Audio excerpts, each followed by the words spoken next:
Good morning, students. So let's continue with another topic of software testing, where we are going to discuss today testing techniques. So from this chart you will be able to identify that we have different testing categories, and for those categories we require certain techniques.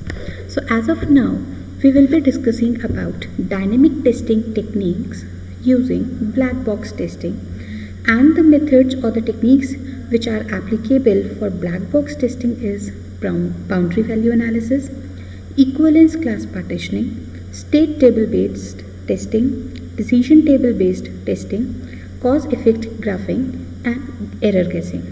Now, as the name suggests, when it is black box testing, that means these techniques are used to check functional requirements. Then the second category is white box testing techniques, which is again a type which is known as dynamic testing, and the techniques used are basic path testing, graph metrics, loop testing, data flow testing, and mutation testing. Right? So as far as the midterms are being concerned, we are concerned more on these white box and black box. Rest we will cover in the later lectures. So starting with the dynamic testing. So as the name suggests, dynamic means where we are going to execute our program by giving the input and getting the output. We observe the output and accordingly we identify whether the functional requirements are being fulfilled or not. Now since you are checking the functional requirements, it's a black box testing strategy, right? We give the input data here. The software acts as a black box. We are not able to look into the details or the structure of the code, which is of no concern in black box testing. Simply the input and we check the corresponding output. If the corresponding output is correct, that means testing is okay, it's a success, else it is a failure. Now what are we supposed to check? Which sort of errors are being identified using a black box testing? It tests the modules independently. It is used to check the functional validity of the software so that incorrect or missing functions can be recognized. We also look for interface errors, to test the system behavior and check its performance, to test the maximum load or stress on the system, to test the software such that the user, customer accepts the system within defined acceptable limits. So overall functionality needs to be achieved, which includes both functional and non-functional requirements. Now we have a number of methods. So the very first method is a boundary value analysis. So what does the name suggest? What is a boundary?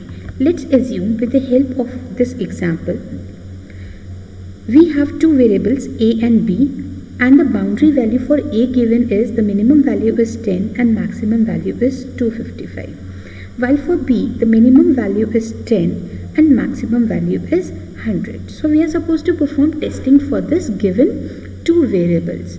So in this case, what we mean is, say if the boundary value of A, the minimum value is 10, so at what points we are supposed to perform the testing? So the boundary values will be a 1 which is less than 10, 10 and a greater than 10 value, right? That is minimum and a maximum value. So in this example you will see for 10 we will be checking at 9, 10 and 11. That means 10 is the central or the boundary value. 1 less is 9, 1 greater is 11. Likewise, if we check at 255, so we'll be checking for three values here, a minimum value that is 256, 255 the boundary value, and a maximum value that is 254.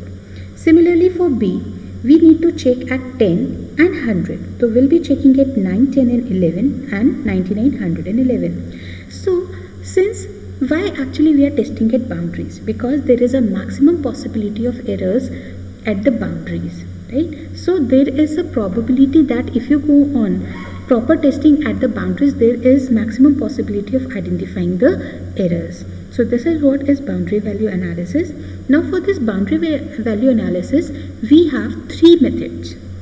First one is known as boundary value checking. Second one is robustness testing. And third one is worst case testing, right? In a sequence, we'll see what are these. According to boundary value checking, what exactly we do is, we hold one variable at its extreme value and another variable at its nominal value. Nominal value means a middle level value, not the extreme values, not the minimum, not the maximum, it's just a middle value. We'll see with the help of an example. So what happens, say let's assume what will be the extreme values.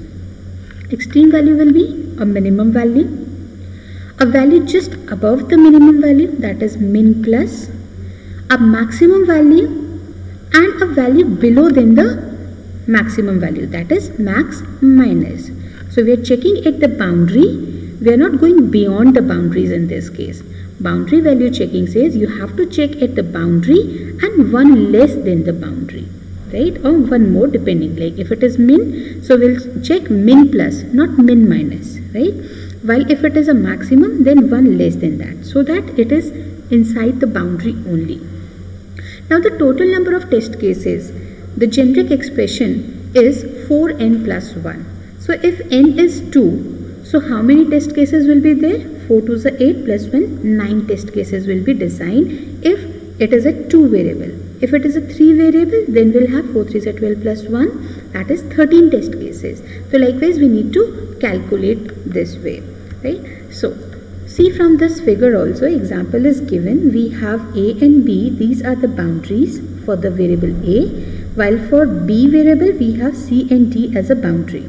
So we'll be taking one boundary value and one within the boundary, that is if it is min, so min plus, if it is max, so max minus. Similarly here also.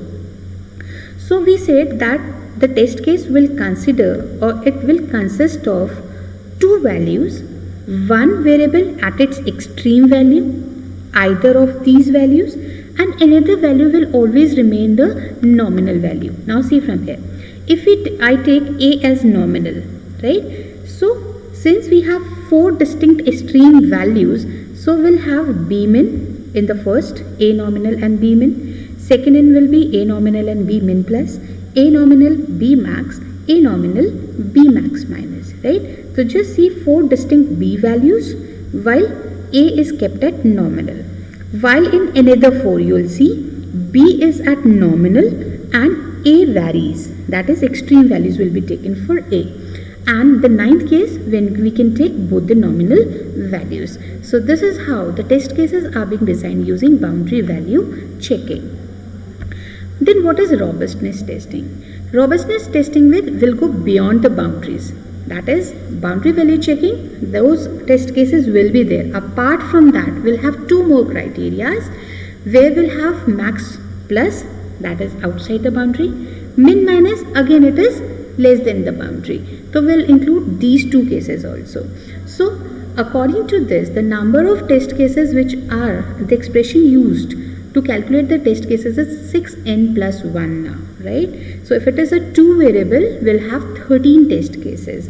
So see, we have 9 which are already we have discussed in the previous slide. Along with those 9, 4 extra where we'll take b nominal and we'll add these two extra conditions, that is max plus and min minus, then a at nominal, then max plus and b minus, min minus, right? So this is how we are going to design the test case using robustness. That means we are considering beyond the range values also in this case. Then what is worst case? The third method. When we have more than one variable on the boundary, then we consider this to be as a worst case testing. More than one variable, like we said, we'll be taking one in the first example, or you can say boundary value checking, we have seen holding one variable at the extreme value. Now we are saying we'll be taking two variable at the boundary, not the nominal value. We won't consider nominal value now. So in this way, what will happen in this case is, see, a min, b min, all the permutation and combinations will apply here. A min, that means nominal will not be used here. Now all possible combination other than which we have discussed in the first method, the 9 test cases, those 9 will be applicable. Apart from that, another 10 to 12, 25th, altogether 25 cases will be there. Now how to calculate it? 5n, okay, it is actually 5 raised to the power n. Make the correction, right? So if you have n as 2, so this is how we are going to calculate it. So we'll have two variables, n is 5, you can calculate this, right? So ultimately we'll be having 25 test cases in this case. Now we will see with the help of an example to make it clear, right? A program reads an integer number within the range 1 and 100 and determines whether it is a prime or not. That means if the user gives the value between 1 and 100, we need to check whether the value is a prime number or a not prime, right? So we have to design the test case using boundary value checking, robustness testing and worst case testing. So what we'll do? The first one, that is boundary value checking. Now we know that the expression used is 4n plus 1, so it counts to be 5 test cases will be there. Now we'll identify the extreme values. So 4 extreme values were there: min value, min plus, max value and max minus value. So since the boundary value is 1 and 100, so minimum value will be 1 and 1 greater than min, that is 2, maximum is 100, max minus, that is 1 less than 100, that is 99, and nominal value will be taken somewhere in the middle, that is between 50 to 55. Now what are the test cases? Now remember, whenever you are making a test case, you have to make a table where you need to write the test case ID, the input or the integer variable that you are giving, and what should be the expected output. So the first test case will be when we give 1, that is minimum value.